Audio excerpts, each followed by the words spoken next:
केरा पुराण एकदमै स्वादिष्ट मात्र नभई पौष्टिकताले भरिपूर्ण फल काठमाडौँ तथा पश्चिम भागमा केरा तथा पूर्वी भागमा कोला भनेर चिनिन्छ। अब केरामा कति पोषण तत्त्व पाइन्छ त त्यो कुरा जानौँ। प्रति 100 ग्राम केरा भन्नाले एउटा मध्यम साइजको केरा बराबर बुझिन्छ। त्यही एउटा मध्यम साइजको केराले 89 किलो क्यालोरी इनर्जी दिन्छ भने हाम्रो शरीरलाई आवश्यक पर्ने फाइबरको 10% आवश्यकता एउटा मध्यम साइजको केराले पुरा गर्दछ। त्यस्तै एक दिनमा आवश्यक पर्ने भिटामिन B6 को 33% आवश्यकता एउटा मिडियम केराले पुरा गर्दछ। त्यसै गरी एक दिनमा आवश्यक पर्ने भिटामिन C को 10% आवश्यकता एउटा केराले पुरा गर्दछ। त्यसै गरी एक दिनमा आवश्यक पर्ने पोटासियमको 10% आवश्यकता एउटा मिडियम साइज केराले पुरा गर्दछ। र अन्य क्याल्सियम, म्याग्नेसियम, आइरन लगायत धेरै भिटामिन तथा खनिजहरू केरामा पाइन्छन्। अब केरा खानुका फाइदाहरू बुझौँ।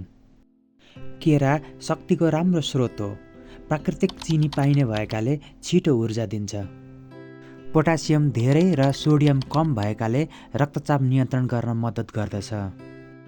फाइबर उच्च भएकाले कब्जियत रोक्छ र पाचन प्रणालीलाई स्वस्थ राख्दछ। क्याल्सियम र म्याग्नेसियमको राम्रो स्रोत भएकाले हड्डी मजबुत बनाउँदछ। त्यस्तै यसमा पाइने पोटासियमले मुटुको धड्कने दरलाई सन्तुलनमा राख्दछ। त्यसै गरी केरामा पाइने भिटामिन B6 र ट्रिप्टोफेन नामक एमिनो एसिडले मस्तिष्कमा सेरोटोनिनको मात्रा बढाउँदछ, जसले तनाव कम गर्दछ। केरा कस्तो व्यक्तिको लागि वर्जित छ वा भनौँ कस्तो व्यक्तिहरूले कम खाने गर्नुपर्दछ त्यसको बारेमा बुझौँ। केरामा पोटासियम उच्च भएको कारणले मृगौला रोग भएका व्यक्तिहरूले केरा खानु हुँदैन। त्यसै गरी धेरै पाकेका केरामा चिनीको मात्रा बढी भएका हुनाले मधुमेहका बिरामीहरूले कम खाने गर्नुपर्दछ। केरा नपाकेकोदेखि धेरै पाकेकोसम्मको पाइन्छन्।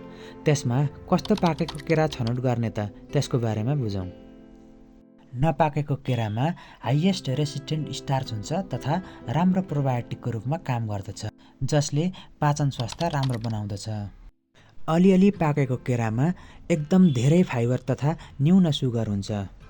यो ग्रेडको केरा वजन घटाउनेहरूका लागि लाभदायक मानिन्छ। त्यस्तै ठिक्क पाकेको केरामा एकदमै धेरै एन्टिअक्सिडेन्ट र धेरै फाइबर पाइन्छ। यो ग्रेडको केरा पनि वजन घटाउनेहरूका लागि लाभदायक मानिन्छ। त्यसै गरी अलि धेरै पाकेको कालो छिद्रा बस्न थालेको केरामा न्यून भिटामिन हुन्छ।